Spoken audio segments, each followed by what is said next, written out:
हमारा मुख्य शब्द था आर्य, उसको लेकर के इन्होंने क्या कहा, बोला ये आर्य तो भारतीय थे ही नहीं, ये तो विदेश से आए थे। मतलब जो हमारा मूल नाम था वो तो हमसे छीन लिया षड्यंत्र के तहत, ऐसी कहानियां गढ़ करके, और जो हमारा नाम कभी था ही नहीं वो झूठी कहानियां गढ़ के हमको थोप दिया गया। जब भारत आजाद होने लगा, चारों तरफ से क्रांतिकारियों के स्वर गुंजायमान होने लगे। या आपके आर्य समाज में जो जितने क्रांतिकारियों के तस्वीर लगे हैं, इनमें से एक एक व्यक्ति मुखर होकर के बोल रहा था कि अंग्रेजों भारत छोड़ो, अंग्रेजों भारत छोड़ो, अंग्रेजों भारत छोड़ो।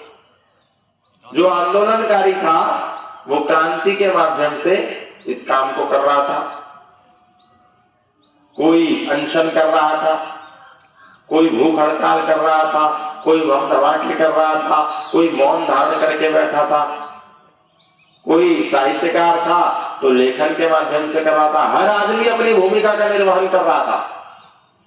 तो जब अंग्रेजों ने देखा कि अब तो ये हमको भारत से निकाल करके ही बाहर फेंक देंगे, तो लंदन में एक विशेष बैठक का, अंग्रेजों के जो पदाधिकारी थे उनकी एक विशेष बैठक का आयोजन हुआ। वहां पर भारत के अंग्रेज अधिकारियों ने अपनी हाईकमान के सामने ये बात, ये विचार प्रस्तुत किया कि भारत में सभी क्रांतिकारी मिलकर के हमको भारत से खदेड़ने का योजना और षड्यंत्र बना करके तैयार बैठे, और किसी भी दिन हमको अपना बोरिया बिस्तरा बांधना पड़ सकता है। तो वहां पर एक बड़ा अंग्रेज अधिकारी था, उसने ये बात कही। उसने कहा ये भारतीय लोग चाहते हैं कि हम अंग्रेज भारत को छोड़ दें, और भारत का एक एक नेता, एक एक क्रांतिकारी, एक एक आंदोलनकारी कहता है कि किसी भी बाहर से आए आक्रमणकारी देश को किसी अन्य देश पर हुकूमत, कब्जा और शासन, गुलामी में रखने का कोई अधिकार नहीं है, इसीलिए तुम यहां से चले जाओ जहां से आए हो। तो जब ये विचार उस लंदन में आयोजित हो रही अंग्रेजों के उच्च अधिकारियों की बैठक में आया, तो एक बड़े अधिकारी ने कहा कि भारतीय लोग चाहते हैं कि हम अंग्रेजों के देश से चले जाएं, तो उनसे ऐसा विचार उनके बीच में प्रचारित करो कि तुम आर्य भी भारत के मूल निवासी नहीं हो, पहले तुम इस देश को छोड़ दो, क्योंकि जैसे हम इस देश पर कब्जाधारी है वैसे तुम भी बाहर से आकर के यहाँ पर बसे हो, और तुमने द्रविड़ों को मार करके इन पर हुकूमत कर ली है, इन पर शासन कर लिया है, पहले तुम चले जाओ फिर हम चले जाएंगे। ये कहानी प्रचारित करके आर्य शब्द को धूमिल कर दिया गया।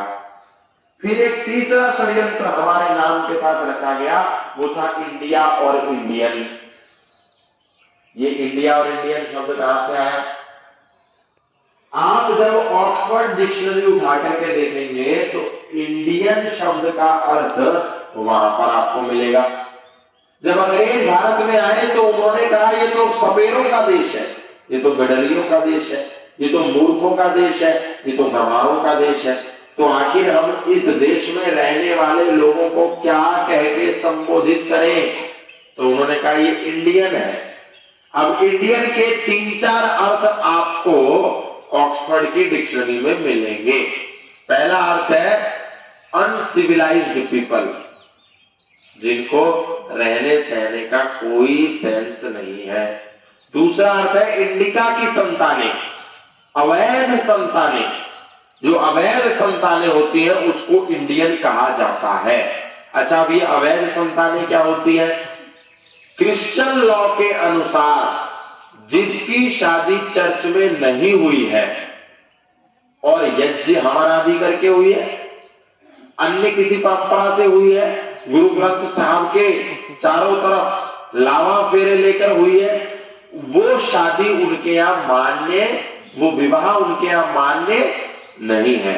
इसलिए ऐसी जितने भी विवाह हुए हैं जो चर्च में नहीं हुए, वो उनके नियमावली के अनुसार मान्य नहीं है। इसीलिए वो इन सारे विवाहों को अवैध कहते हैं, और इस विवाह से उत्पन्न हुई संतान को भी वो अवैध कहते हैं। इसीलिए हमें इंडियन कहते हैं।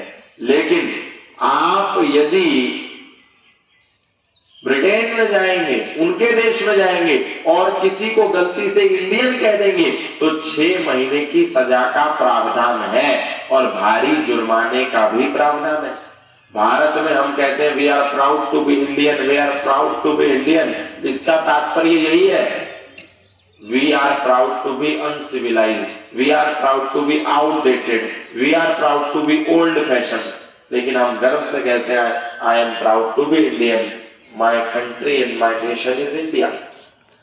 मतलब जो मूल नाम था, जो हमको कहना था I am proud to be Arya, I am proud to be the part of Bharat, I am proud to be the part of Aryavarta, वो परिकल्पना हमारी किताबों से मिट गई।